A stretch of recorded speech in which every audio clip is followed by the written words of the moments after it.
ओम अज्ञानतिमिरन्धस्य ज्ञानाञ्जनशलाकया चक्षुरुन्मीलितं येन तस्मै श्रीगुरवे नमः। वाञ्छकल्पतरुभ्यश्च कृपासिन्धुभ्येव च पतितानां पावनेभ्यो वैष्णवेभ्यो नमो नमः। जय श्री कृष्ण चैतन्य प्रभु नित्यानंद श्री अद्वैत गदाधर शिवासादि गौर भक्तवृंद। हरे कृष्णा हरे कृष्ण कृष्णा दीदी कृष्णा नित्यानंद हरे हरे, प्रणाम। हरे राम राम राम हरे हरे, हरे कृष्णा कृष्ण कृष्ण हरे हरे, हरे राम राम राम हरे हरे, हरे कृष्णा कृष्ण कृष्ण हरे हरे, हरे राम राम राम हरे कृष्णा एवरीवन। तो हम लोग आज स्टार्ट करेंगे चैप्टर 6 ध्यान योग। तो लास्ट चैप्टर था हमारा कर्म योग, चैप्टर 5 था। तो उसमें हमने निष्काम कर्म योग के बारे में जाना और उसका इम्पोर्टेंस समझा। तो उसी को अभी हम आगे बढ़ा रहे हैं कि लास्ट चैप्टर जहाँ पे एंड हुआ था तो उसमें कुछ अष्टांग योगा के बारे में बोला गया था लास्ट के 3 श्लोकों में। तो ये जो नेक्स्ट चैप्टर है वो अष्टांग योगा पे ही आता है, ध्यान योग पे। तो यहाँ पे अब भगवान बोलते हैं, श्री भगवान उवाच अनाश्रिता कर्म फलम कार्यम कर्म करोति या सा सन्यासी च योगी च नानि। कृष्ण क्या बोल रहे हैं कि ये मत सोचो कि सिंपली बस कुछ लोग कैसे संन्यास ले लेते हैं, एकदम अचानक अबैंडन कर देते हैं, सब कुछ छोड़ देते हैं। जो उनका जो क्रिया वो कर रहे होते हैं, जो फायर सेक्रीफाइस, यहाँ पे निर अग्निर वर्ड यूज किया है लास्ट लाइन में। तो निर अग्निर मतलब यानी अग्निहोत्री यज्ञ जो होता है, जो जो हम यज्ञ करते हैं, अग्नि फायर सेक्रीफाइस, उसको अचानक से अबैंडन कर देते हैं, उसको छोड़ देते हैं। तो ऐसे लोगों को हम सन्यासी नहीं बोल सकते। यानी त्याग करने का मतलब क्या होता है, क्या त्याग करना है? हमें अपने कर्म के कर्म करने के बाद जो हमें हमारे अंदर फल की जो इच्छा होती है उसे त्याग करना है। हमें भौतिक चीजों का त्याग नहीं करना है। भौतिक चीजें मतलब अगर हम भौतिक जब तक इस भौतिक शरीर में है, भौतिक चीजों की जरूरत हमें हर हर सिचुएशन में पड़ने ही वाली है। तो यहाँ पे भगवान बोल रहे हैं कि जो लोग अग्निहोत्र अचानक सडनली संन्यास ले लेते हैं और अग्निहोत्र यज्ञ वगैरह जो रिचुअल एक्टिविटीज है उसको त्याग कर देते हैं, उनको हम सन्यासी नहीं बोल सकते। और और वो लोग जो अपने बॉडीली मेंटेनेंस के लिए जो भी कुछ जो करना होता है उसको त्याग करके योगा करने बैठ जाते हैं, अपनी आंखों को आधा बंद करके अष्टांग योगी, उसको हम अष्टांग योगी नहीं बोलते। जो मेडिटेशन में बैठ जाते हैं सब कुछ छोड़ छाड़ के और आंख वगैरह, मतलब जो फिजिकल पोस्चर होता है, इसको हम अष्टांग योगी नहीं बोल सकते कि जो लोग ऐसे बैठ जाते हैं। तो वो रियल सन्यासी या रियल योगी कौन होता है? रियल सन्यासी, यहाँ पे सन्यासी और योगी में कोई अंतर नहीं है। द रियल सन्यासी या योगी कौन होता है? जो अपनी जो प्रिस्क्राइब ड्यूटीज है उसको फॉलो करते हुए, लेकिन उस ड्यूटीज के को करते वक्त उसके मन में उस फल को भोगने की इच्छा ना हो, डिजायर ना हो। अपने कर्मों का जो फल है उसे भोगने की इच्छा का त्याग करना है। उसको छोड़ने के बाद हम एक्चुअली में योगी कहलाएंगे, हम एक्चुअली में सन्यासी कहलाएंगे। वो व्यक्ति सन्यासी नहीं होता है जो सडनली अग्निहोत्र यज्ञ वगैरह जो रिचुअल एक्टिविटीज है उसका त्याग कर देता है, या फिर वो व्यक्ति सन्यासी नहीं होता है जो फिजिकल पोस्चर से, योगा पोस्चर से को जो जैसे कि आज के जमाने में यही हो रहा है। हम जिसको योगा बोल रहे हैं आज के जमाने में, वो क्या है? वो एक्चुअल में फिजिकल एक्सरसाइज है। Yoga means what? To get connected with lord Krishna, यानी आत्मा का परमात्मा से मिलन होता है, उस मिलन को बोलते हैं yoga. But what actually is happening, लोग बस ऐसे योगिक पोस्चर्स कर रहे हैं और उसको हम अष्टांग योगी नहीं बोल सकते। जो अग्निहोत्र यज्ञ वगैरह को त्याग देते हैं उसको हम सन्यासी नहीं बोल सकते। यम संन्यासम इति प्राहु योगम तम विधि पांडव नाही असन्यस्ता संकल्पो योगी भवति कश्चन। तो हे पांडु पुत्र बोलते हैं कि जिसको हम संन्यास कहते हैं वही योगा भी है। यानी संन्यास एंड योगा में कोई डिफरेंस नहीं है। जब तक कोई व्यक्ति अपने सेंस ग्रेटिफिकेशन के लिए, अपनी भौतिक इच्छाओं के प्रति जो डिजायर्स है, जो उसकी इच्छाएं हैं, उसका त्याग नहीं करता, उसको हम योगी कंसिडर नहीं कर सकते। वो व्यक्ति योगी नहीं होता। जब तक हमारे मन में संसार की वस्तुओं को, चीजों को भोगने की इच्छा है, एक तंतीम मतलब थोड़ा भी अगर वो डिजायर बचा है, तो वो व्यक्ति को हम योगी नहीं बोल सकते। जैसे कि प्रीवियस चैप्टर में भगवान ने क्या बोला था कि सांख्य योगा और कर्म योगा दोनों क्या है, वो सेम है, और जो इनमें भेद करता है वो एक्चुअली में सत्य को नहीं देखता। तो यहाँ पे अब भगवान बोल रहे हैं कि जो संन्यास है और जो योगा है, इसमें भी कोई डिफरेंस नहीं, ये दोनों भी एक ही है। यानी अब भगवान बोल रहे हैं कि जो अष्टांग योगा है, जो कर्म योगा है, ये दोनों भी नॉन डिफरेंट है, इन दोनों में भी कोई भेद नहीं है।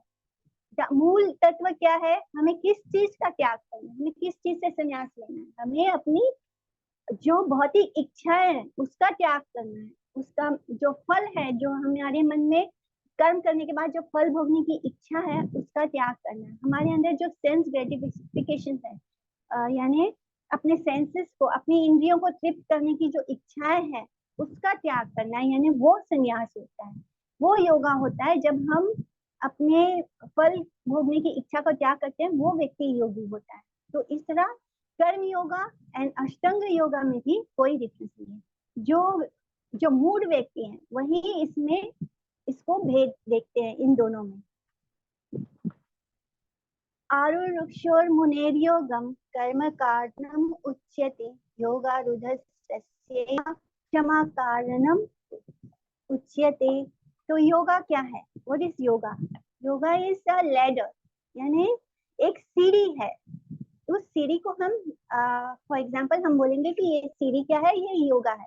और इस सीढ़ी के ऊपर जो हर एक स्टेप है, यानी नीचे से ऊपर चढ़ना है हमें, तो वो स्टेप बाय स्टेप हम ऊपर चढ़ेंगे। तो जब एक लिविंग एंटिटी शुरू करता है भगवान की तरफ आगे बढ़ने में, तो वो योगा का जो ये सीढ़ी है, उसके सबसे नीचे वाले पायदान पर होता है, the lowest condition of life उसका होता है। तो उस स्टेज में हम कैसे होते हैं, जब हम भक्ति में नहीं आए होते हैं, तब भी हमारे अंदर तो यही फीलिंग होता है कि हम तो बहुत अच्छे व्यक्ति हैं। लेकिन जब हम भक्ति में एक्चुअली में आने की शुरुआत करते हैं, तब हमें रियलाइज होना शुरू करता है कि एक्चुअली में हम लोग कितने लोअर लेवल पे। तो जब व्यक्ति योगा नाम की एक सीढ़ी पर चढ़ना शुरू करता है, तो वो सबसे पहला जो स्टेप होता है वो लोएस्ट कंडीशन का होता है, यानी हम फुल्ली कंप्लीटली हम लोग मटेरियल लाइफ में होते हैं, मटेरियल एंजॉयमेंट ही हम लोग के लिए सब कुछ होता है। और ये मटेरियल एंजॉयमेंट जो होता है ना, इसका रेंज क्या होता है कि हम अपने रिश्तेदारों, अपने दोस्तों, अपने मित्रों, इन सब के साथ अपने आप को जोड़कर उनके साथ ही एक तरह का कंपटीशन होता है। ये जो मटेरियल लाइफ होती है, इसमें बहुत ज्यादा कंपटीशन होता है। हम अपने आसपास के लोगों के साथ ही कॉम्पीट कर रहे होते हैं, अपने रिश्तेदारों, अपने दोस्तों के साथ ही अपने आप को एंग्रॉस किए होते हैं और उसी में आगे बढ़ रहे होते हैं, और वही हमारे जीवन का लक्ष्य होता है उस वक्त।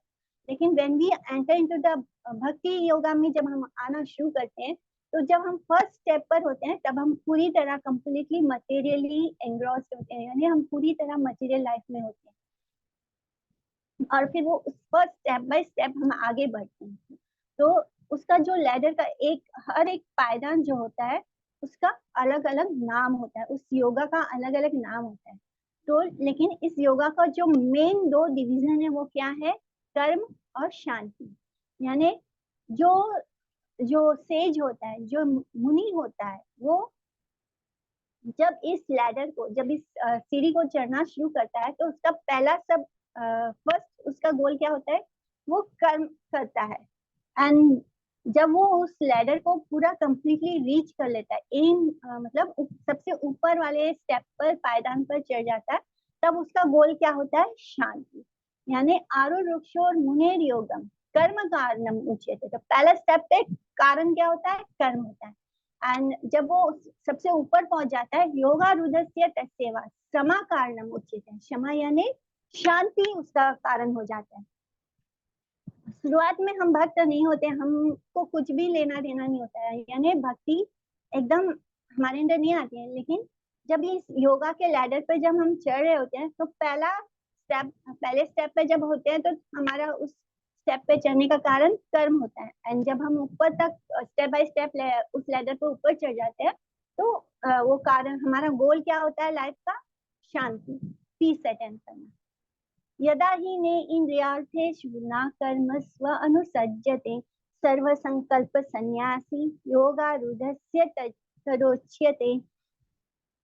तो एक योगी कब एडवांस होता है? जब वो अपने सेंस ग्रेटिफिकेशन यानी अपनी भौतिक इच्छाओं को, अपने सेंसेस को, अपनी इंद्रियों को तृप्त करने की इच्छाओं का पूरी तरह से त्याग देता है, यानी उस चीज को अबैंडन कर देता है और अपने जो फल भोगने की इच्छा है उसके प्रति जो उसका अटैचमेंट है वो खत्म हो जाता है, वो डिटैच हो जाता है। कर्म तो वो तब भी कर रहा होता है, जैसे निष्काम कर्म योग में हम सब कुछ कर रहे होते हैं, लेकिन हम उस फल को नहीं भोगना चाहते, हम सब कुछ कृष्ण के लिए करना शुरू कर देते हैं। तो वो हमारा जो अटैचमेंट अपने होता है वो डिटैचमेंट में कन्वर्ट हो जाता है। जब वो कृष्ण के लिए हो जाता है ऑटोमेटिकली हमारे अंदर कुछ भी भोगने की इच्छा खत्म हो जाती है। उदाहरेत आत्मनात्मानं नात्मानं अवसादेत आत्मैव हि आत्मानो बंधुर आत्मैव रिपुरात्मनाम। यानी हमें क्या करना है? हमें अपने मन को प्यूरिफाई करना है, उसे प्योर करना है और उस प्योर मन के द्वारा ही हम अपने आप को ऊपर ले जा सकते हैं। यानी हम जो जन्म और मृत्यु के इस चक्र में फंसे हुए हैं, इससे हम कैसे बाहर निकल सकते हैं? हम बार बार क्यों जन्म और मृत्यु के चक्र में फंस रहे हैं? इसका कारण हमारा मन है। ये मन हमारे आत्मा को इस चक्र से मुक्त भी कर सकता है और ये मन हमें इस मटेरियल वर्ल्ड में बांध भी सकता है। तो जब हम इस मन को प्यूरिफाई कर लेते हैं और इस प्यूरिफाई मन के द्वारा ही हम इस जन्म और मृत्यु के चक्र से पार पा सकते हैं। और जो हमारा ये मन होता है यही हमारा बेस्ट फ्रेंड होता है, यानी ये मन ही हमारा बंधु है, आत्मनो बंधु। और आत्मैवा रिपुर, रिपुर यानी एनिमी, तो ये मन ही हमारा वर्स्ट एनिमी है। इस मन के द्वारा ही हम अपने आप को फ्री भी कर सकते हैं इस जीवन मृत्यु के चक्र से। कैसे? जब हमारा मन हमारे बुद्धि के कंट्रोल में आ जाएगा, इंटेलिजेंस को की बात जब वो मानने लगेगा और उसको मानकर वो प्योर हो जाएगा। प्योर मन कब होगा? जब हम धीरे धीरे अपना कर्म भगवान की तरफ मोड़ना शुरू कर देंगे और उस प्रोसेस से ही, यानी निष्काम कर्म योगा से ही हमारा मन भी प्योर होगा। और जब वो मन प्योर होगा तब वो समझ पाएगा कि जो हम अपनी इंद्रियों को तृप्त करने की कोशिश कर रहे थे, जो हर वो चीज जो हमें अपने शरीर से जुड़ी हुई थी, क्योंकि हम खुद को शरीर मान रहे हैं। जब हम खुद को शरीर मान रहे हैं तो क्या होता है कि हम इस शरीर को ही सुख देने की कोशिश करते हैं। हम अपने आप को जब शरीर मान लेते हैं तब हमारा हर एंड्योर, जो कुछ भी हम कर रहे होते हैं वो सिर्फ इस शरीर के लिए कर रहे होते हैं, इस शरीर से जुड़े रिश्तेदारों के लिए कर रहे होते हैं, इस शरीर से जुड़े अपने फ्रेंड्स, रिलेटिव्स, और इस शरीर से को ही हम सजाने संवारने में लग जाते हैं। यानी जो भी सुख हम खोजते हैं वो इस शरीर से जुड़ा हुआ होता है। तब क्या होता है? तब हम कर्म बनाते हैं और जब हम कर्म बनाते हैं तो उसे भोगने के लिए हमें वापस आना पड़ता है, चाहे वो कर्म अच्छा हो चाहे वो कर्म बुरा हो। चाहे हम अच्छा कर्म करेंगे तो हम स्वर्ग जाएंगे और फिर वो स्वर्ग में वो हमारा पूरा अच्छा कर्मों का फल भोग लेंगे, वापस हम इस धरती पर आ जाएंगे। अगर हम बुरा कर्म करेंगे तो हम लोअर सेक्शन में जाएंगे। जैसे कि हमने पढ़ा था कि 14 भुवन है, तो 14 भुवन में जो लोअर है जहाँ पे एनिमल किंगडम है, हम उसमें चले जाएंगे या फिर हम और नीचे नरक में भोगने चले जाएंगे। नरक तो हमें वैसे भी भोगना पड़ता है, अगर हम कृष्ण भक्त नहीं है तो नरक से तो हम बच नहीं सकते। तो क्या होता है, अगर हम अच्छा कर्म करते हैं तो भी जन्म मृत्यु के चक्र में फंसते हैं, हम बुरा कर्म करते हैं तो फंसेंगे ही फंसेंगे। तो उसका फल हमें भोगना ही पड़ता है और जब तक हमें कर्म का फल भोगना है तो हमें जन्म और मृत्यु लेना पड़ता है। लेकिन एक बार जब ये मन समझ जाता है कि अब उसको इस धरती पे वापस नहीं आना है, तब वो कृष्ण के लिए कर्म करना शुरू करता है। एंड द मोमेंट हम कृष्ण के लिए कर्म करना शुरू करते हैं तो हमारा कर्म बनना बंद हो जाता है। उस मोमेंट से ही हमारा कोई कर्म नहीं बनता, वी डोंट मेक एनी कर्म।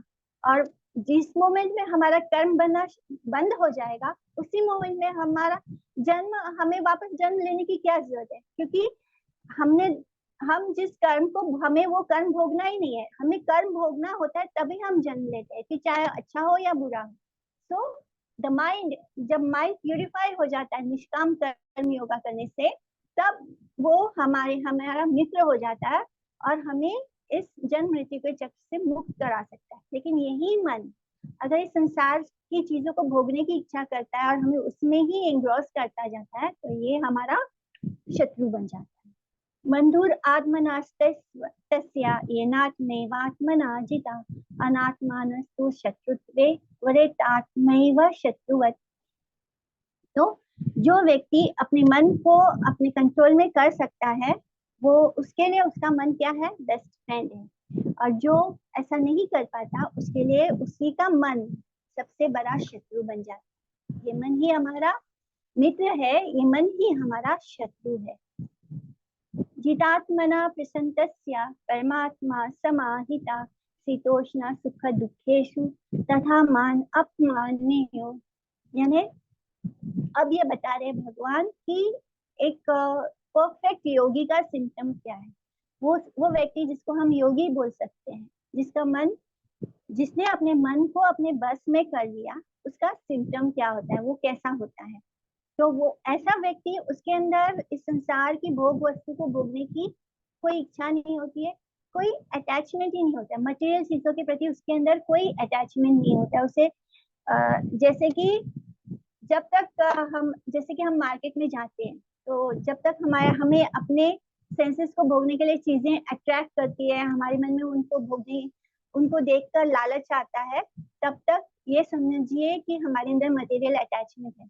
लेकिन वही मार्केट में जब हम जाते हैं, हम चीजों को देखते हैं और हम उस चीज से किसको सर्व करना चाहते हैं, भगवान को सर्व करना चाहते हैं। भगवान के लिए हमारे मन में उन चीजों को देखकर तुरंत ये इच्छा आती है कि ये मुझे कृष्ण के लिए चाहिए, या ये मुझे मेरे मंदिर में कृष्ण को मंदिर को डेकोरेट करना है, या भगवान के लिए चाहिए।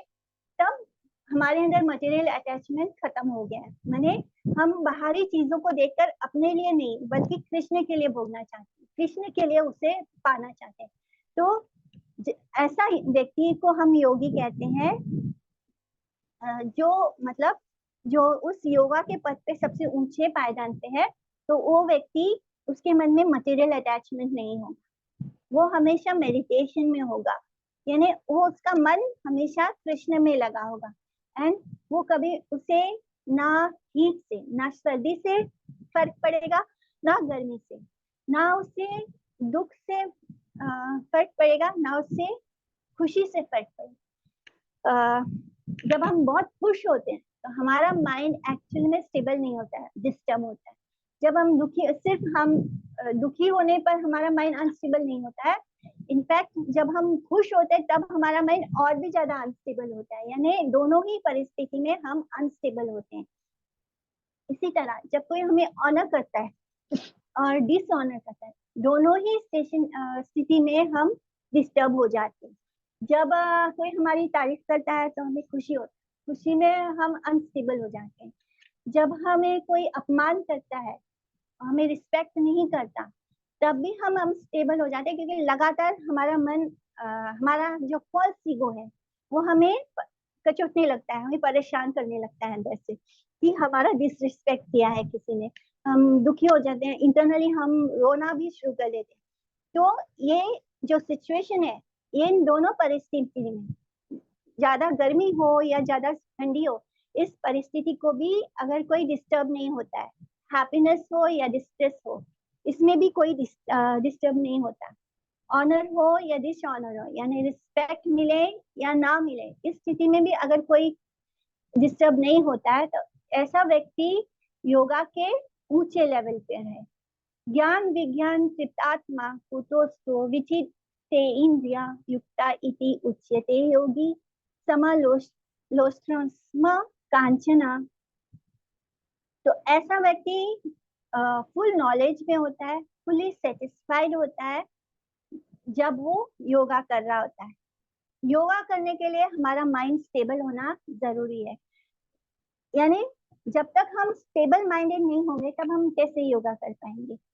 तो ऐसा व्यक्ति जो इन चीजों से डिस्टर्ब नहीं होता, शीतोष्ण सुख दुखेशु। शीतोष्ण यानी शीत यानी ठंडा, उष्ण यानी गर्म, सुख दुख इसमें, और मान अपमान। तो ऐसी परिस्थिति में जब आदमी इंसान स्टेबल हो जाता है तब वो बहुत अच्छे से योगा को प्रैक्टिस कर पाता है।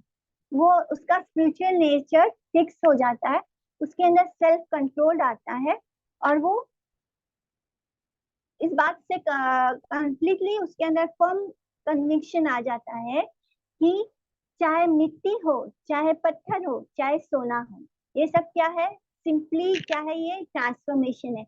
यानी जो मैटर है, यानी ये सब क्या है, ये मिट्टी से ही आ रहा है, ये धरती से ही आ रहा है, चाहे वो सोना हो, चाहे वो पत्थर हो, चाहे वो मिट्टी हो, ये सब का बेस क्या है, वो एक ही चीज है जो ट्रांसफॉर्म हो गया है। तो जब हम पूरी तरह से स्टेबल हो जाते हैं, स्टेबल कंडीशन में हम अच्छी तरह से मेडिटेशन कर पाते हैं, अपने स्पिरिचुअल नेचर को रियलाइज कर पाते हैं, हमारे अंदर सेल्फ कंट्रोल आता है, और तब हमें ये रियलाइज होता है कि चाहे हमारे सामने सोना हो या पत्थर हो या मिट्टी हो, ये एक्चुअली में एक ही चीज अलग अलग रूप में ट्रांसफॉर्म हुई है। तो उसको इन तीनों चीजों से कोई फर्क नहीं पड़ता, वो डिस्टर्ब नहीं होता। सुहृन् मित्रारि उदासीना मध्यस्त्वेष्य बन्धुषु साधुष्व अपि च पापेषु समा बुद्धिर्विशिष्यते। तो एक व्यक्ति को हम इससे भी ज्यादा एडवांस कब बोलेंगे, तो हम एक स्टेप बाय स्टेप जा रहे हैं। पहला स्टेप पे हमने देखा कि उस वो व्यक्ति को एडवांस बोल सकते हैं जिसको सुख दुख, मान अपमान, ठंडी गर्मी, इससे कोई फर्क नहीं पड़ता, वो स्टेबल रहता है। इससे भी जो नेक्स्ट लेवल पे एडवांस होता है उसको मिट्टी पत्थर या सोने में कोई अंतर नजर नहीं आता।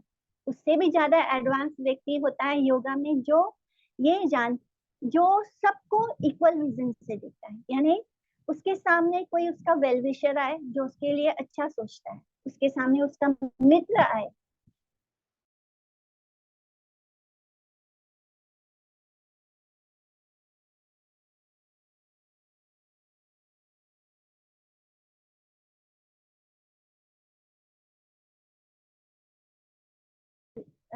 जो जो मौका देख के उसकी हेल्प करना चाहता हो, या फिर कोई एनवियस पर्सन, या वो व्यक्ति जो उससे जिसके मन में उसके लिए बहुत ही ज्यादा ईर्ष्या हो, या फिर कोई उसका भला करने वाला हो, या फिर कोई बहुत ही पवित्र आत्मा हो, या फिर कोई बहुत बड़ा पापी हो।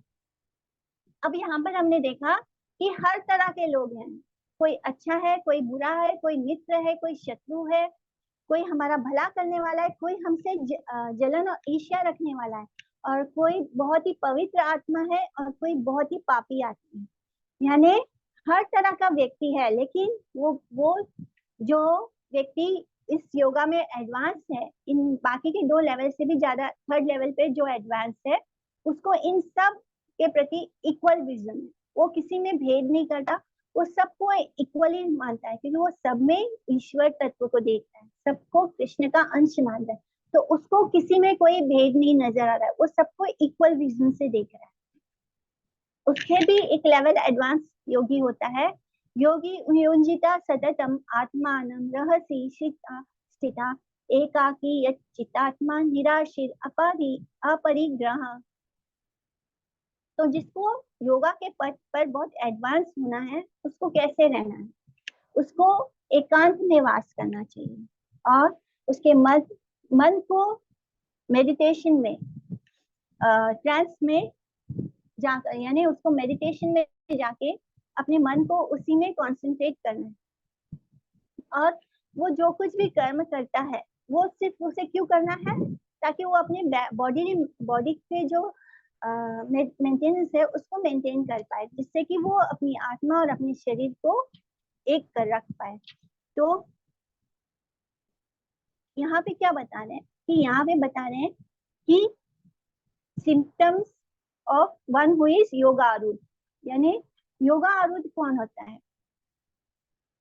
तो भगवान बता रहे हैं कि योग साधना कैसे करना है। एक योग साधक वो होता है जो अपने मन को अपने सेंस एंजॉयमेंट से दूर करा, जिन चीजों से उसको सेंस एंजॉयमेंट की इच्छा आती है उन चीजों से वो अपने मन को दूर कर लेता है और निष्काम कर्म योगा करके भगवान को उसका फल ऑफर करता है। और इस तरह वो अपने मन को समाधि में ले आता है, यानी स्टेबल कर देता है और भगवान के ऊपर मेडिटेशन करता है। हम मेडिटेशन किसी वॉइड पे नहीं कर सकते। अगर हमारे सामने कुछ भी नहीं है तो हम किस चीज पे मेडिटेशन करेंगे? तो मेडिटेशन हमें श्री भगवान पर करना है और इस तरह वो साधना करके बिना किसी मटेरियल डिजायर्स के अपने सारे फल की इच्छा का त्याग करके एकांत में वास करके अपने मन को कंट्रोल करके सारी एक्टिविटीज को त्याग करके वो योगा अच्छे से कर पाता है। जो भी चीज उसके योगा में अनफेवरेबल उसको त्याग करना और अपने बॉडी को बस उतना ही देना जितना कि उसको मेंटेन करने के लिए जरूरी है, यानी बहुत ज्यादा शरीर का ध्यान नहीं रखना है, बहुत ज्यादा शरीर को पैम्पर नहीं करना है। शरीर को जितना जरूरत है बस उतना ही उसका ध्यान रखना चाहिए। तो यहाँ पे भगवान ने बताया कि कैसे योगा करना है, मेडिटेशन करना है। शुचौ देशे प्रतिष्ठप्य स्थिरम आसनम आत्मना नाति उच्छ्रितम नाति नीचम शैलाज्ञा कुशोत्तरम कुशोत्तरम तत्रैकाग्रं मनः कृत्वा यथा जितेन्द्रिया क्रिया उपाविश्यासने युञ्जात् योगम आत्मविशुद्धाय। तो जब हम योगा प्रैक्टिस कर रहे हैं तो हमें एकांत ऐसी जगह में करना चाहिए जहाँ एकांत में हो, जहाँ पे आसपास कोई डिस्टरबेंस ना हो, जहाँ लोग ना हो। और आसन कैसा होना चाहिए? आसन होना चाहिए कुशाग्रास का आसन होना चाहिए। कुश का जो ग्रास होता है, जो घास होती है कुशा की, उसका हमें आसन बनाना है। उसके ऊपर जो हिरन का स्किन होता है उसको बिछाना है और उस स्किन के ऊपर एक साफ कपड़ा बिछाना है और उस वो आसन पर एकदम फर्म होना चाहिए, उसे फर्मली बैठ सके, यानी वो आसन कंफर्टेबल होना चाहिए। और उस कंफर्टेबल वो आसन ना तो ज्यादा ऊंचा होना चाहिए ना तो ज्यादा नीचा होना चाहिए। और उस आसन के ऊपर बैठकर अपने मन को, अपनी इंद्रियों को और अपनी अदर एक्टिविटीज को कंट्रोल करना है, उसे रेगुलेट करना है। शुरुआत में ही हम कंट्रोल नहीं कर सकते, उसे धीरे धीरे करके कंट्रोल करते हैं। तो इस तरह उस योगी को योगा प्रैक्टिस करना है और अपने मन को एक पॉइंट पर कंसंट्रेट करना है और अपने हृदय को प्यूरिफाई करना है। मन को कहाँ पे कंसंट्रेट करना है? कृष्ण पर, भगवान पर। भगवान जो चतुर्भुज परमात्मा के रूप में, उस पर कंसंट्रेट करना है। समम कायो शिरोग्रीवम धारयन् अचलं स्थिरा संप्रेक्ष्य नासिकाग्रं स्वं दिशाश्चनवालोकयन् प्रशान्तात्मा विगताभिर्ब्रह्मचारी व्रते स्थिता मनः संयम मच्चितो युक्ता आसीत् मत्परा। तो इस ऐसे आसन पर यहाँ पे हमको समझ में आ रहा है कि हम जिस आसन पर बैठते हैं उस आसन का भी कितना महत्व होता है। जब हम योगा कर रहे होते हैं तो हमारे लिए आसन भी एकदम परफेक्ट होना चाहिए। और ऐसे आसन पर बैठने के बाद बॉडी, नेक और हेड जो होता है, यानी हमारा जो टॉर्सो है वो नेक और हेड, ये तीनों चीज एक लाइन में होनी चाहिए, स्ट्रेट लाइन में होना चाहिए। हमारा जो विजन है वो हमारे नाक के टिप पर होना चाहिए। इस तरह बैठकर पीसफुल माइंड, एकदम रिलैक्स होना चाहिए, मन को एकदम शांत रखना है और अपना हृदय को एकदम फियरलेस करना है। बिकॉज योगा और मेडिटेशन हम क्या कर रहे हैं? एकांत जगह पे। तो पुराने जमाने में कैसे होता था? जंगलों में जाके करते थे। तो आपको जब ये प्रैक्टिस करना है तो आपको फियरलेस भी होना पड़ेगा। तो हमारा हृदय भी फियरलेस होना चाहिए, माइंड को पीसफुल होना चाहिए, और सेलिबेसी यानी ब्रह्मचार्य व्रत का पालन करना चाहिए, और मन को हर मटेरियल भौतिक चीजों से हटाना है, उसे वहां से हटाकर फिक्स करना है भगवान के परमात्मा के स्वरूप में।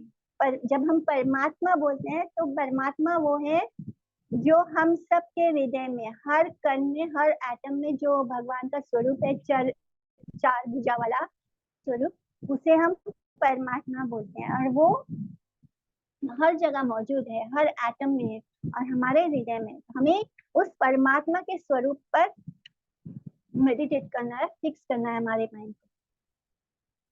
और जब हम मेडिटेट कर रहे हैं तब हमें उस परमात्मा स्वरूप कृष्ण को ही अपने लाइफ का अल्टीमेट गोल मानना चाहिए।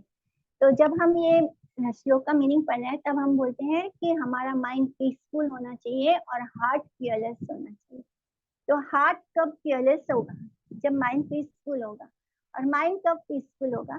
जब वो 100% भगवान पर डिपेंडेंट होता है। जब व्यक्ति 100% ये मान लेता है कि जो कुछ भी हो रहा है वो कृष्ण के कारण होता है, और जब उसको 100% डिपेंडेंसी आ जाती है भगवान के ऊपर, only that is the point जब हमारा मन पीसफुल होगा, जब हमारे हृदय में कोई फियर नहीं होगा। जब हम फियरलेस हो जाते हैं तभी हम पीसफुल हो पाते हैं, अदरवाइज पीसफुल होना पॉसिबल नहीं है। जब तक हमारे अंदर फियर है, फियर बहुत तरह का होता है, फियर सिर्फ मटेरियल चीजों का नहीं होता है, हमारे अंदर अपने फ्यूचर को लेकर फियर होता है। सबसे बड़ा डर जो होता है हमारे भीतर वो होता है अपने भविष्य को लेकर डर। और जब हम कृष्णा कॉन्शियस में आते हैं और तब हमें पता चलता है कि एक्चुअली में हमारा लाइफ का गोल क्या है, और ये गोल जानने के बाद जब हम उस पथ पर चलना शुरू करते हैं तब हमें पता होता है कि हमारा गोल कृष्णा है। तो ऑटोमेटिकली स्लोली स्लोली हम फियरलेस होना शुरू हो जाते हैं, and then we become fearless. तभी हमारे अंदर पीस आता है, तभी हमारा मन शांत होता है। तो हर चीज का कारण बस इतना है कि हमें ये बचपन से बताया ही नहीं गया कि हमारे लाइफ का गोल क्या है। अगर हमें बचपन से ही ये पता होता कि हमारे जीवन का लक्ष्य कृष्ण है तो शायद हम अपने जीवन में कभी भी किसी भी चीज से, किसी भी परिस्थिति में भयभीत नहीं होते। आजकल जो डिप्रेशन और एंजाइटी जो होता है वो इसीलिए होता है क्योंकि उनको पता ही नहीं कि उनका भविष्य क्या है। और जब तक हम पता नहीं कि हमारा भविष्य क्या है, हम फियरलेस लेंगे, हम बहुत अशांत रहेंगे। तो we should tell our kids also कि हमें बच्चों को ये बचपन से ही बताना चाहिए, और तभी उनके अंदर ये स्ट्रेंथ आएगा, और तभी हम ऐसे साइकोलॉजिकल बहुत सारे प्रॉब्लम से लड़ सकते हैं। युंजन एवं सदात्मानं योगी नियता मानसा शांति निर्वाण परमम मत संस्थाम अधिगच्छति। तो योगा प्रैक्टिस करते हुए इस तरह वन शुड रेगुलेट मेंटल और सेंसुअल एक्टिविटी, यानी हमारा मन जो इधर उधर भागता है, और मन की गति बहुत तेज होती है, घोड़े से भी ज्यादा तेज होती है, तो मन को कहीं भी जाने में ज्यादा समय नहीं लगता है। हम जितना इसको स्पीड करने की कोशिश करते हैं ये उतना भागता है। तो ये जो मन है इसको हमें मेंटल एक्टिविटीज जो हमारी चलती है उसको रेगुलेट करना है। जो हमारा सेंसुअल एक्टिविटीज है, जो हमारे सेंसेस है, वो हमें हर बार सेंस ऑब्जेक्ट की तरफ ले जाएंगे और उसे भोगने की इच्छा देंगे, उसे भोगने की इच्छा हमारा मन करेगा। तो उन दोनों चीजों से हमें डिटैच होना है, और इसको प्रैक्टिस करते हुए हमें डिवोशनल सर्विस करना है, यानी भगवान की भक्ति करनी है, और जो निष्काम कर्म योग है वो करते रहना है। तभी ग्रेजुअली हम अपना उस गोल को अचीव कर सकते हैं। गोल क्या है हमारा? सुप्रीम लिबरेशन, यानी भगवान के पास वापस लौटना, यही हमारा एक्चुअल में गोल है।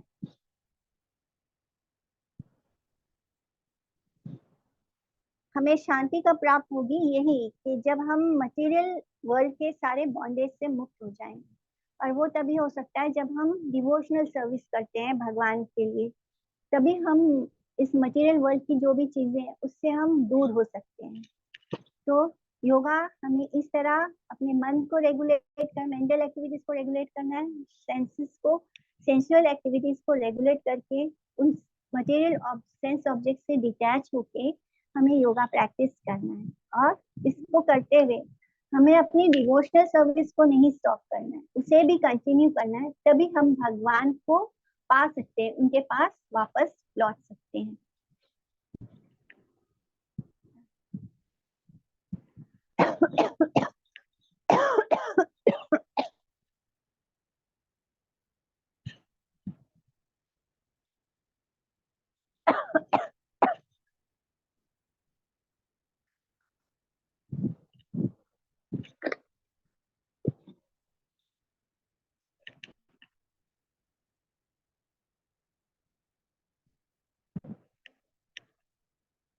नाति अस्नातस्तु योगो अस्ति न चैकान्तम् अनस्नता नाति स्वप्नशीलस्य जाग्रतो नैव चार्जुन।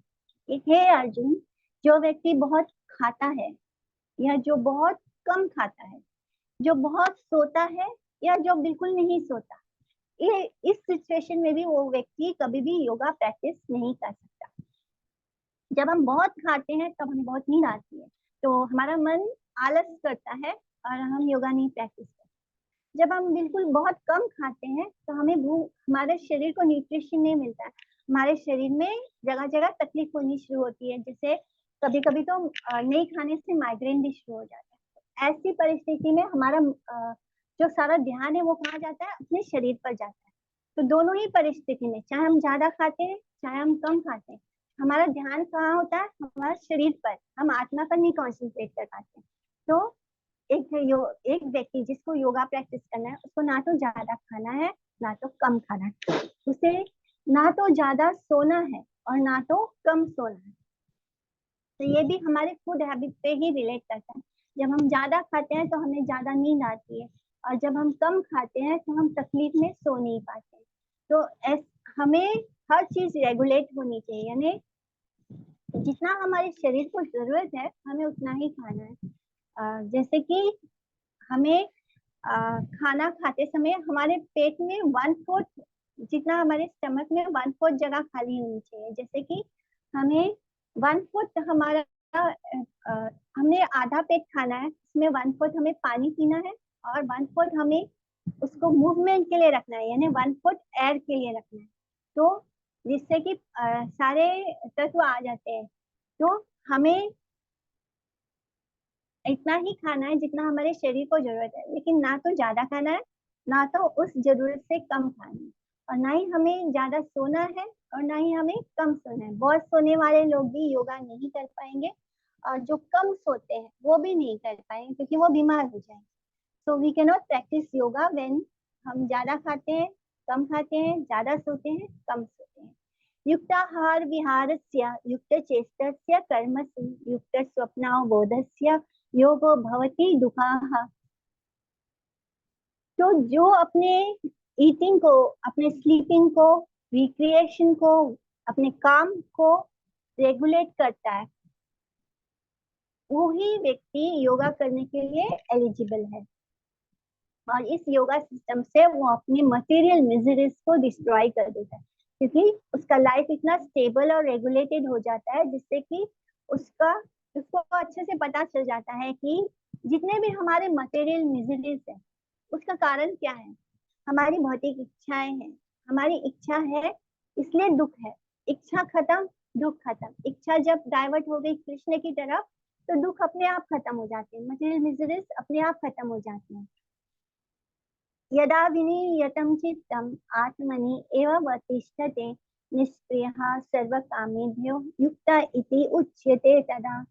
तो जब एक योगी, उसका मेंटल एक्टिविटीज रेगुलेट हो जाता है, उसका मन जब इस मटेरियल भौतिक वस्तुओं से, मटेरियल एक्टिविटीज से डिटैच हो जाता है, और साइंस ऑफ सेल्फ रियलाइजेशन यानी उसे आत्म तत्व का ज्ञान हो जाता है, और उसमें फिक्स हो जाता है उसका। जब हम ये जान लेते हैं कि हम, ये शरीर तो है ही नहीं, तो ऑटोमेटिकली अपनी बुद्धि से हम अपने मन को डिटैच कर लेते हैं, हम समझ जाते हैं कि ये मटेरियल चीजें इस शरीर से जुड़ी है और आत्मा से कौन जुड़ा है, कृष्ण जुड़े हैं।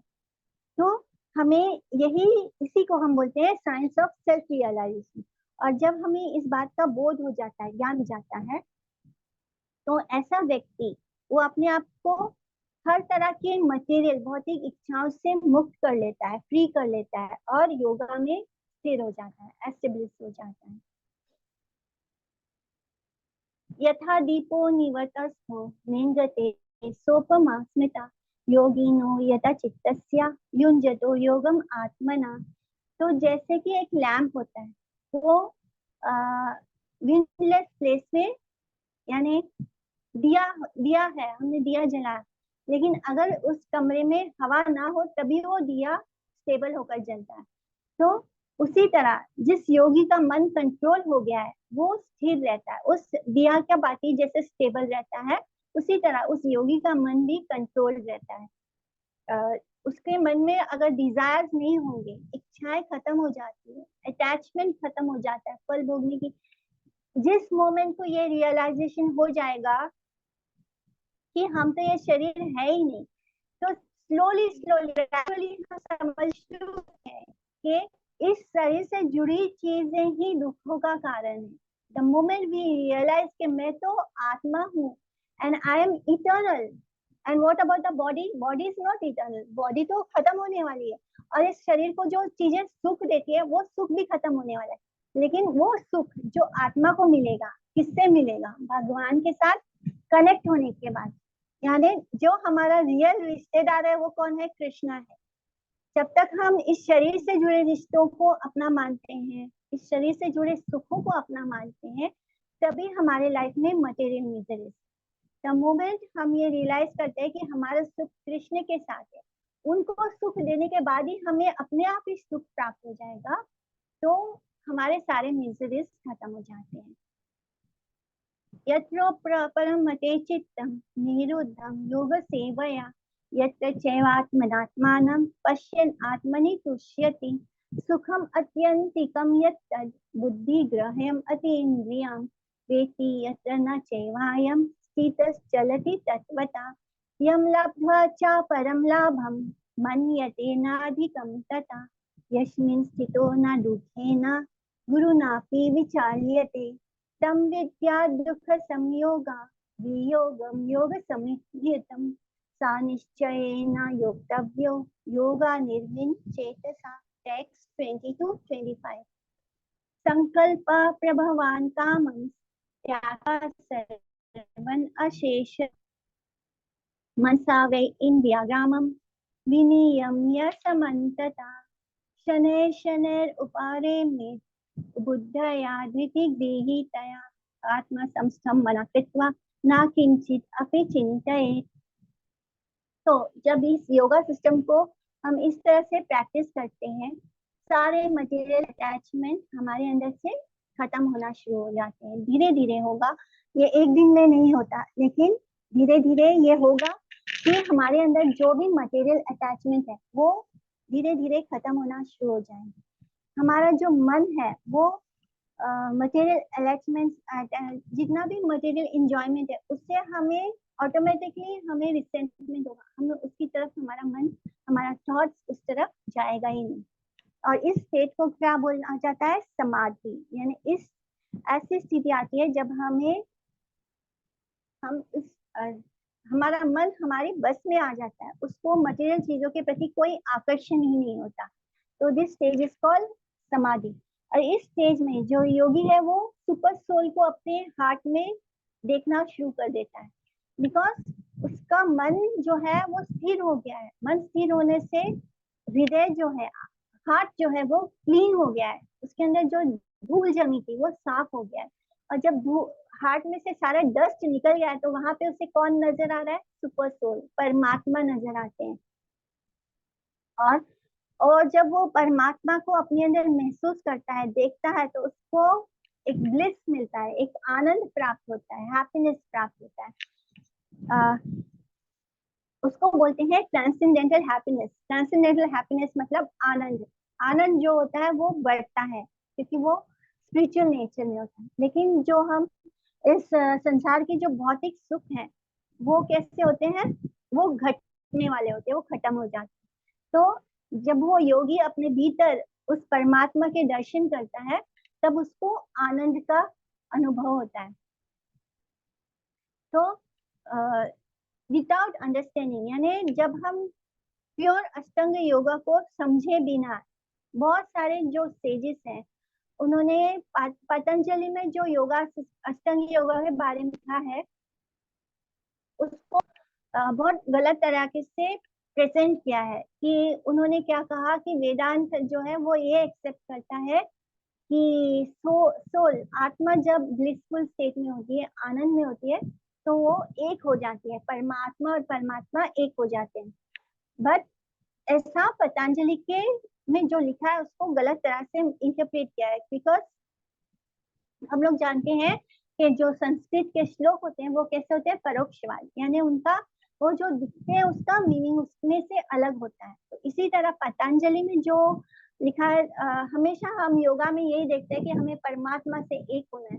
तो ये हो नहीं सकता, ये इम्पॉसिबल है कि हम आत्मा परमात्मा से एक हो जाए। हम हमारा भी अपना एक आइडेंटिटी है, परमात्मा का भी अपना एक आइडेंटिटी है। हम कैसे एक हो सकते हैं जब वो परमात्मा ही हमें सुख दे रहा है। यानी दो पर्सनालिटी है, एक जो हमें सुख दे रहा है और एक जो सुख को महसूस कर रहा है। तो वो सुख देने वाला कौन है, वो सुप्रीम पर्सनालिटी यानी परमात्मा है, और हम जीव आत्मा उस सुख को महसूस कर रहे हैं। तो यहाँ पे दो पर्सनालिटी है, तो हम एक नहीं होते। हमारा एक होने का मतलब ये है कि हम उस भगवान, योगा का मतलब क्या होता है कि वो दोनों मिले हैं, तो उन दोनों का मिलन होता है। तो इस थियोरी को, जिसमें आत्मा आनंद को महसूस करती है और सुप्रीम के साथ उसका मिलन होता है, लेकिन ये मिलन है, ये मर्जिंग नहीं है। इसलिए वहां पे एक्चुअल में वननेस नहीं है, वहां पे ड्युअलिटी एग्जिस्ट करता है, क्योंकि एक पर्सन है जो हैप्पीनेस को फील कर रहा है और एक पर्सन है जो उस हैप्पीनेस को दे रहा है। तो ये वननेस जो है वो मिलन के स्वरूप में है, जिसको पतंजलि मुनि ने उस अपनी बुक में लिखा है। तो उनका जो लास्ट कोड है, उन्होंने उसमें क्या लिखा है कि अगर एब्सोल्यूट ट्रुथ, जो सुप्रीम तत्व है, जो सत्य है, वो उसके अंदर कोई क्वालिटीज नहीं होगी तो कोई ट्रांसफॉर्मेशन पॉसिबल नहीं है। यानी आत्मा, अगर जो सुप्रीम तत्व है उसके अंदर कोई गुण ही नहीं है, तो आत्मा उस योगा में कैसे उनके साथ मिलन कर सकती है। उनके अंदर गुण है, उनके अंदर क्वालिटीज है, यानी उनका एक स्वरूप है, उनका एक रूप भी है। तो मायावादी जो होते हैं वो इस चीज को अस्वीकार करते हैं और वो उस बात को गलत तरीके से प्रेजेंट करते हैं। तो जब ये लिविंग एंटिटी, जब आत्मा, जीव आत्मा उस स्टेज में पहुंच जाती है, जब वो सुप्रीम के साथ मिलन होता है, जब उसको सुप्रीम का सुप्रीम ट्रूथ यानी उसको परमात्मा दिखाई देने लगते हैं, तब वो अपने स्पिरिचुअल फॉर्म में आ जाता है। आत्मा, हम जो है, हमें मार्जिनल एनर्जी कहा जाता है कि हमारे अंदर कुछ हिस्सा मटेरियल है और कुछ हिस्सा स्पिरिचुअल है। तो स्पिरिचुअल वाले हिस्से को हम क्या बोलते हैं, चित्त शक्ति। तो जब आत्मा भगवान से इस तरह मिलती है तब वो उसे क्या कहते हैं, वो उसके अंदर स्पिरिचुअल एनर्जी एनलाइटन हो जाता है। यानी उसके अंदर का जो मटेरियल पार्ट है वो खत्म हो जाता है, उसे हम कहते हैं चित्त शक्ति।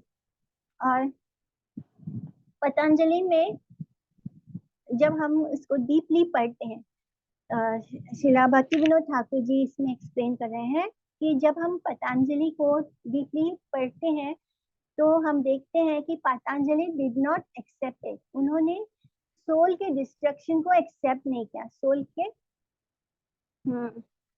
जब मायावादी बोलते हैं कि आत्मा परमात्मा से मिल जाती है, तो यहाँ पे क्या होता है कि आत्मा खत्म हो गई, यानी आत्मा ने अपना अस्तित्व खो दिया और वो परमात्मा से मिल गई। यानी होता है कि आत्मा का कोई अस्तित्व ही नहीं है, उसने अपना अस्तित्व ही खत्म कर दिया। बट यहाँ पर बता रहे हैं श्रीला भक्ति विनोद ठाकुर की पतंजलि ने इस बात को एक्सेप्ट नहीं किया कि सोल का डिस्ट्रक्शन होता है। उनके हिसाब से दोनों के अंदर क्वालिटीज हैं, और ये एक प्रोसेस ऑफ ट्रांसफॉर्मेशन है, जब एक मटेरियल लेवल से उठ के आत्मा स्पिरिचुअल लेवल पर पहुंच जाती है। तो जो कंडीशन सोल है वो इल्यूशनरी एनर्जी, माया से मुक्त होकर अपने हमारा जो रियल पोजीशन है वो क्या है कि हम स्पिरिचुअल हैं। लेकिन जब हमारे अंदर से जो माया की जो शक्ति है उसका प्रभाव जब हटने लगता है, तब हम अपने एक्चुअल पोजीशन को प्राप्त करते हैं, यानी हम एक्चुअली स्पिरिचुअल हो पाते हैं।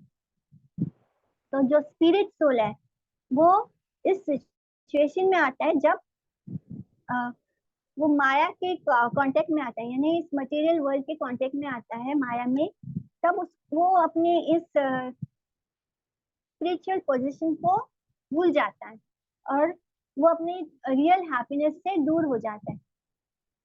तो ये रियल हैप्पीनेस कब महसूस होता है? जब वो इस मैटर से ट्रांसफॉर्म होकर अपने प्योर सोल को एक्सपीरियंस करता है और उस आनंद को प्राप्त करता है, जब वो अपने योगा के अल्टीमेट गोल को प्राप्त करता है, यानी जब वो भगवान से, परमात्मा से उसका मिलन होता है, जब वो भगवान को महसूस कर पाता है, उन्हें देख पाता है उस योगा के द्वारा, उस मेडिटेशन के द्वारा, अपनी प्योर डिवोशनल सर्विस से।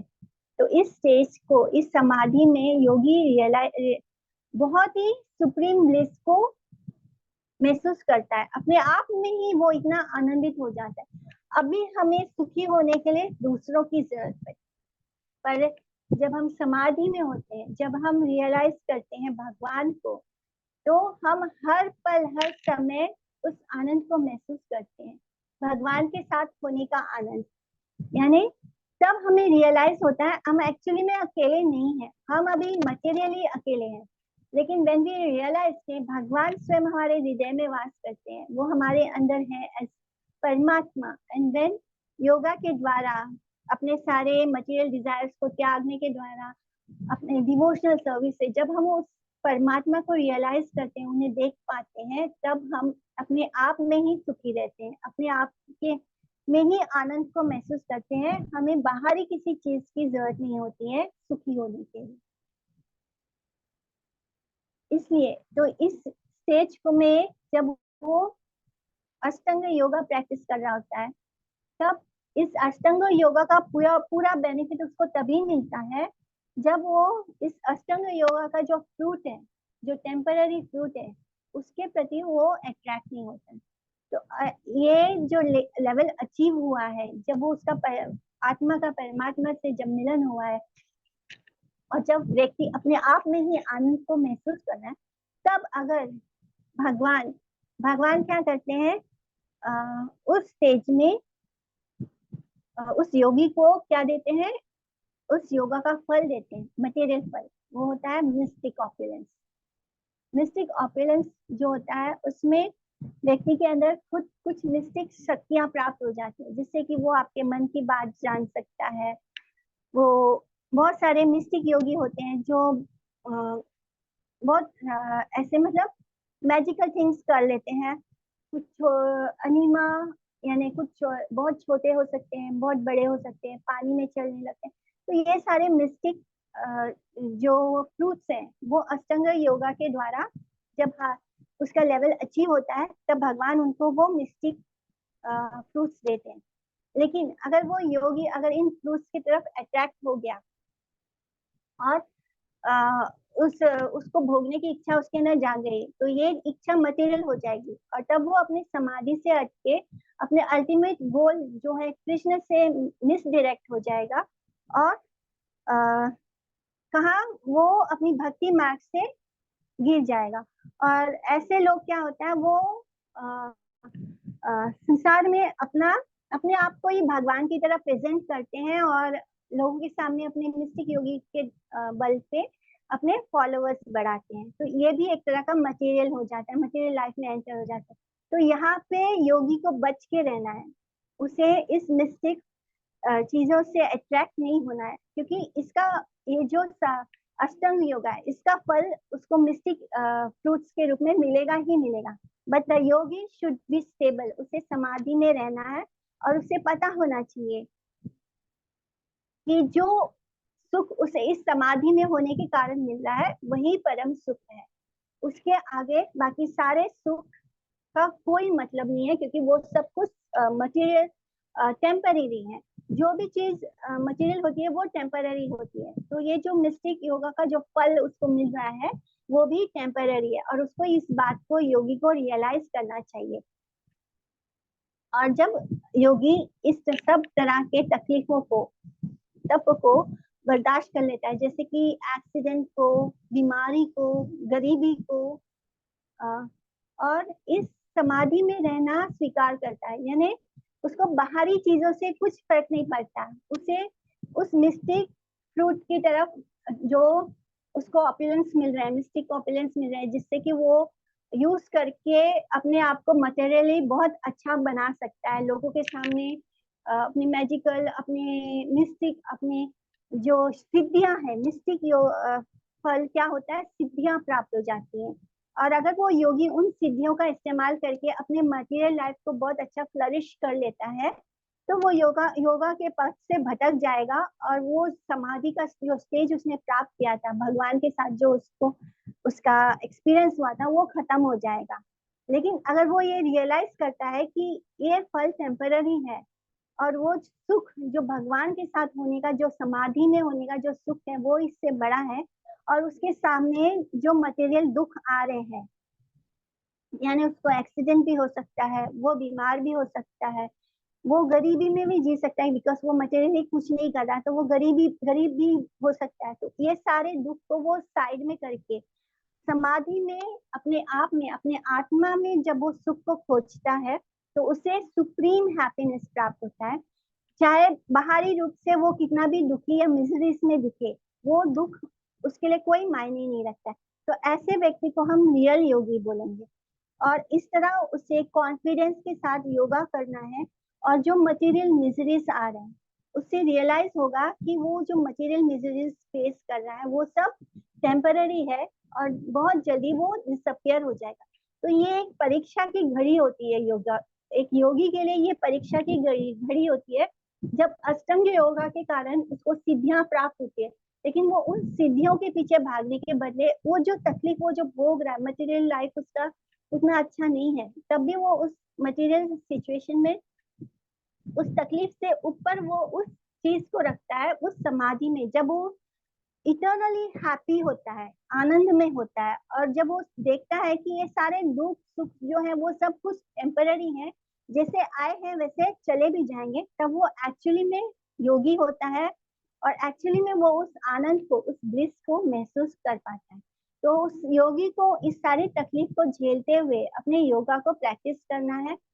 किसी भी इस बात से डिसअपॉइंट नहीं होना है कि योगा के परफेक्शन में उसे बहुत लंबा समय लगेगा, यानी सब कुछ आजकल कैसे सब कुछ सबको इंस्टेंटली चाहिए, लेकिन ये प्रोसेस बहुत ही ग्रेजुअल है और बहुत स्लोली स्लोली चलता है। तो उसे इस प्रोसेस में डिसअपॉइंटमेंट नहीं होना है। बहुत सारे रुकावटें आएंगे, लेकिन उनसे पार पाना है, और अपने जो योगा है उसको कंटिन्यू करना है, उसे प्रैक्टिस करते रहना है। तो जो ये 8 फोल्ड योगा का है, अष्टांग योगा है, इसका जो फर्स्ट लेसन है वो ये है कि व्यक्ति को अपने सेंसेस को कंट्रोल करना है। कैसे? अपने मन के द्वारा, अपने सारे मटेरियल डिजायर्स को त्याग करके, और मन को है उसको रेगुलेट करना है। कैसे? ध्यान से, धारण से, प्रत्याहार से, यानी आहार नियमित होना चाहिए, न ज्यादा सोना है ना कम सोना है, न ज्यादा खाना है ना कम खाना है। तो वो सारे नियमों का पालन करके उसे अष्टांग योगा का जो ये फर्स्ट लेसन है वो सीखना है, और योगा को प्रैक्टिस करते हुए उसे मन से भी उसे मटेरियल चीजों को एंजॉय करने का थॉट्स भी नहीं लाना है। अपने मन में मटेरियल चीजों के प्रति कोई इच्छा नहीं लानी है, और जितना भी मटेरियल एंगेजमेंट है उससे अपने आप को डिटैच करना है, और योगा सिस्टम का जो अल्टीमेट गोल है उसकी तरफ उसको एंगेज रहना है। तो ultimate goal is to achieve lord Krishna. तो इस तरह अपने मन को कंट्रोल करना है, अपने सेंसेस को अपने मन के द्वारा कंट्रोल करना। यतो यतो निश्चलति मानस चंचलम अस्थिरम ततस्ततो नियम एतद आत्मनि एव वासम ने। तो बाय द नेचर यानी मन का स्वभाव क्या है, वो बहुत ही रेस्टलेस है। मन जो है वो कभी भी शांत नहीं होता, हमेशा अस्थिर होता है। लेकिन फिर भी अगर ऐसे योगी जो होता है, भले ही मन कभी कभी इधर उधर भागेगा, आपको डिस्टर्ब करेगा, क्योंकि ये मन का स्वभाव है, फिर भी उसे अपनी बुद्धि के द्वारा अपने बस में करना है। यानी यतो निश्चलति, जहां जहां मन जाएगा उसे मनस चंचलम अस्थिरम, क्योंकि मन जो है वो चंचल भी है, अस्थिर भी है, स्थिर नहीं होता, अस्थिर है। तो वहां वहां से नियम से बांध कर उस मन को अपने आत्मा में फिक्स करना है, अपने बुद्धि से। प्रशांत मनसं हीयेनं योगिनं सुखम उत्तमम उपैति शांत राजसम ब्रह्मभूतम अकल्मषम। तो वो योगी जिसका मन इसमें फिक्स हो, तब वो क्या होता है, वो हाईएस्ट स्टेज, योगा का जो हाईएस्ट स्टेज वो क्या है, स्पिरिचुअल हैप्पीनेस यानी आनंद को प्राप्त करता है। तो इस स्टेज में आने के बाद वो व्यक्ति मोड ऑफ पैशन यानी रजोगुण से इन्फ्लुएंस नहीं होता है। रजोगुण जो होता है वो हमें मटेरियल एक्टिविटीज में बांधता है। तो जब योगी इस तरह अपने मन को स्थिर करके सारे तकलीफों परेशानियों को झेल के अपने योगा में स्थिर होता है, तब वो भगवान से मिलन का कंटिन्यूस सुख महसूस करता है।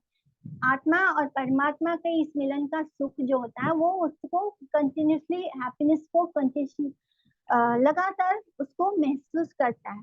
और उस स्टेज में आने के बाद उसे रजोगुण से परेशान नहीं करता, उसको रजोगुण का कोई इन्फ्लुएंस नहीं होता है, और वो अपनी रियल आइडेंटिटी को महसूस कर पाता है।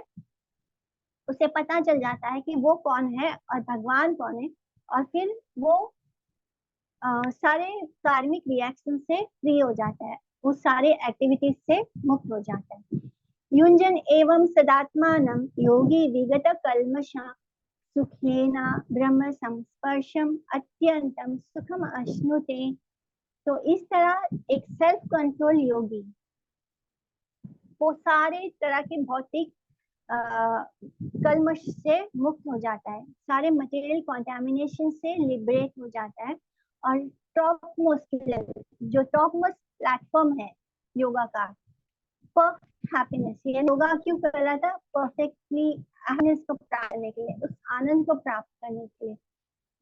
जब उसे भगवान का साक्षात्कार होता है तब योगी होता है वो अपने अल्टीमेट गोल को अचीव कर लेता है, तब उसको जो सुख प्राप्त होता है, उसके सामने उसके सारे दुखों, जो भी तकलीफ उसने झेली है, जो भी कुछ उसने फेस किया है, वो सब कुछ खत्म हो जाता है, और वो सुख, वो निरंतर इटर्नली वो सुख को वो महसूस करता है। सर्वभूतस्थम आत्मानं सर्वभूतानि चात्मनि इक्षते योग युक्तात्मा सर्वत्र समदर्शन। तो अब भगवान बोल रहे हैं कि हैप्पीनेस जो भगवान को रियलाइज करने से प्राप्त हुआ है वो कैसा होता है। तो ये जो सुख जो हमें कृष्ण को रियलाइज करने से मिलता है, जब हम योगा करने से, जब भगवान के साथ हमारा साक्षात्कार होता है, तो उस रियलाइजेशन से हमें जो सुख मिलता है वो कैसा होता है। तो यहाँ पे दो तरह के योगी हैं। एक योगी जिसने समाधि को अटेंड किया है, नेचर और बिहेवियर, यानी जो योगी है उसका दो फीचर्स हैं। जिसने समाधि को अटेंड किया उसमें क्या है, नेचर, उसका नेचर और उसका बिहेवियर। तो उसका नेचर ऐसा होता है कि वो सुपर सोल को, आत्मा को हर जीवात्मा के अंदर प्रेजेंट देखना शुरू कर देता है। उसे सब जितने भी जीव आत्मा है उन सब के भीतर वो परमात्मा स्वरूप दिखाई देने लगते हैं, हर लिविंग एंटिटी के अंदर, चाहे वो जानवर हो, चाहे मनुष्य हो, चाहे कोई भी हो, उसे हर जीव के अंदर परमात्मा है मौजूद, वो दिखाई देने लगते हैं। और इस तरह वो हर लिविंग एंटिटीज के साथ अपने आप को रिलेट करना शुरू कर देते हैं। फिर उसका बिहेवियर कैसा होता है? उसका बिहेवियर ऐसा होता है कि वो सबको इक्वल विजन से देखने लगता है। वो किसी को जैसे हमने पढ़ा था ना, गवी हस्तिनी, यानी कोई भी हो, चांडाल हो, ब्राह्मण हो, वो सबको इक्वल विजन से देखता है। चाहे कोई एनवियस हो, चाहे कोई किसी के अंदर उसके लिए जलन हो, ईर्ष्या हो, चाहे कोई उसका मित्र हो, चाहे कोई उसका शत्रु हो, चाहे कोई उसका हितैषी हो, चाहे कोई उसका बुरा करने वाला हो, चाहे कोई बहुत पुण्य आत्मा हो, चाहे कोई बहुत बड़ा पापी हो, उस सब में, क्योंकि वो सब में उस परमात्मा को देता है, उस परमात्मा के दर्शन करने के कारण उसको जो इतनी ब्लेम मिला है, उसके कारण उसे किसी से घृणा होती है ना प्रेम होता है, यानी उसको कोई फर्क नहीं पड़ता, उसको सब, वो सब के साथ इक्वल विजन रखता है और सबको एक समान देखता है। तो इसके आगे का हम लोग नेक्स्ट क्लास में लेंगे, फ्रॉम टेक्स्ट 30 हम नेक्स्ट क्लास में करेंगे। Any questions? हरे कृष्णा। ठीक है, हम नेक्स्ट क्लास में लेंगे।